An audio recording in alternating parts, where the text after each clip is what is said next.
The War of the Houses. What at first seemed like an isolated conflict soon escalated into wilder hostilities. House Vire quickly succeeded in rallying the nobles of Iris against the apparent tyranny of the consulate court. The other Haltier did not understand the depths of Girashade's absolute control over his house, and certainly did not expect the extent of his alliances with numerous lesser houses, each eager to change their fortunes by this sudden opportunity.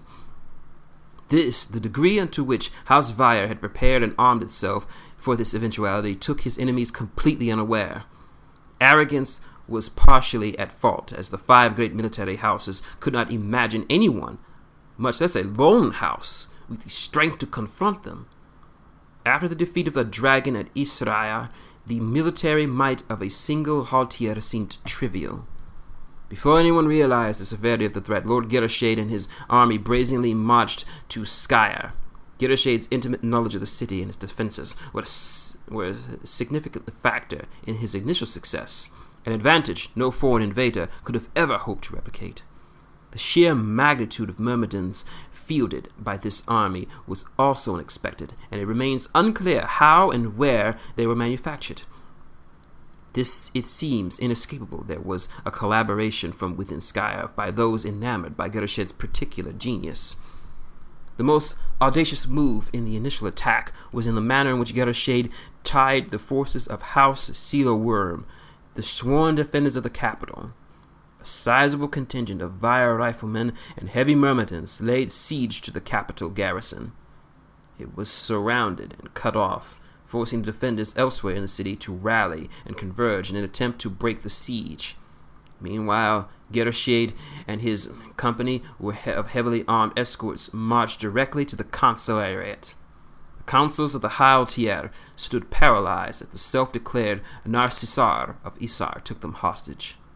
Key to Girashade's plan, the capital's heavy fortifications and carnistic defenses were designed to grant a smaller force of defenders the advantage against a larger invading force.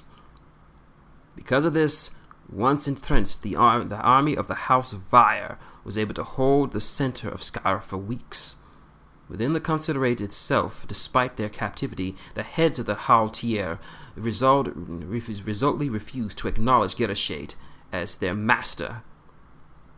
The Vire Council was determined to force their submission, and for that reason alone kept them alive through the ordeal, although their treatment at the hands was far from gentle. House Sealer proved tenacious. Its garrison endured siege with fewer casualties, but it could not break loose.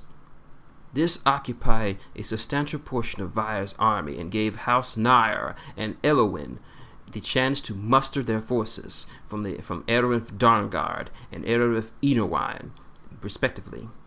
House Shiel contributed to its support and set its own forces, including several dozen of formidable myrmidons, to march alongside the Darngard. The ensuing clash in southern Skyer was bloody but relatively brief, as the Vire army quickly realized its untenable position. It seems likely that Lord Girashade would have executed all the consulates if not for a bold attack by a hand-picked team assembled by House Sealerin. These courageous soldiers sacrificed themselves in a desperate attack on the central chamber that drew the defenders in a pitched battle so that the consuls could be rescued and taken to safety. With additional forces threatening their position, Vire's generals persuaded the enraged lord to withdraw. A fighting retreat to Iris began 2 long years of conflict that gradually drew in additional houses until the war touched every corner of Ios. By its end, several substantial houses have been obliterated and countless lives ruined, each death as an unavoidable tragedy. 2 of the 5 great military houses stood conspicuously absent during this conflict. House Reichschal had suffered badly in the fall of Isra, and its soldiers were entrusted to the Gate of Mists.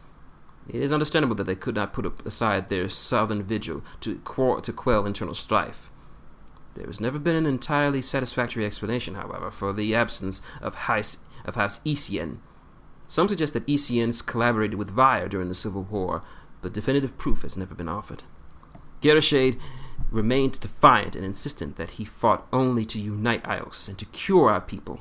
Yet during those 2 years, he and his soldiers secretly gathered hundreds of infants to subject them to cruel testing and experimentation, all on the excuse of seeking a solution to the soulless dilemma.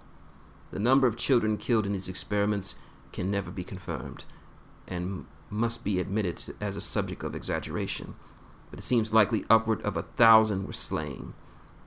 Our people are still coming to grips with the horror instigated at this time, as the wanton murder of innocent children is all the more atrocious at a time where such births were so infrequent. The retribution of Skyra was not directly involved until the end of the conflict. It must be remembered that the organization was outlawed within Ios. Many of its best warriors were exiled in fighting their secret battles on human soil. Among the population, ignorance sometimes confused Gerashade's rhetoric with the retribution's cause, and the sect leadership worried that they would be tainted by this mistaken association. House Skiel was the first to discover the scope of Gerashade's atrocities in late century 45-48, implementing the alliance against House Vire to act with greater urgency. In the opening months of the next year, the allied houses committed a full assault on Iris, led by the Dawn Guard and Myrmidons of House Ciel. The Haltier had previously avoided such a battle in hopes to spare the sacred city any substantial destruction. All involved were sensitive to the reverence of the city to Skyra. Even as the assault drove forward, the alliance made what little efforts it could to protect the fane of Skyra and other holy sites. For their final push, houses Nair and Shial convinced the Retribution to lend its assistance, a fact largely overlooked until now. All nearby forces of the Retribution could muster joined in an assault against the heart of House Vire. I was among those who aided in this attack, putting aside my house loyalties to help the Retribution mage hunters penetrate Vire's protective wards. Invector rifle fire and Shiel battle mages tore asunder ancient stones laid down by the first generation of the survivors of the Laosan Empire, as the forces led by the Dawn Guard picked apart the once mighty army of House Vire. The attackers triumphed, but Gerashade denied them the satisfaction of his capture or death. Dawn Lord Viros Nair confronted the Nasasar in the chambers below the estates. Neither of them emerged unscathed from the ensuing duel. Viros immortally injured Gerashade, but the Nasasar's bodyguard interceded and brought enough time for the former High Counselor to escape through hidden and extensive trapped passages. With Gerashade driven away and dying from his wounds, the rest of the Vire army surrendered.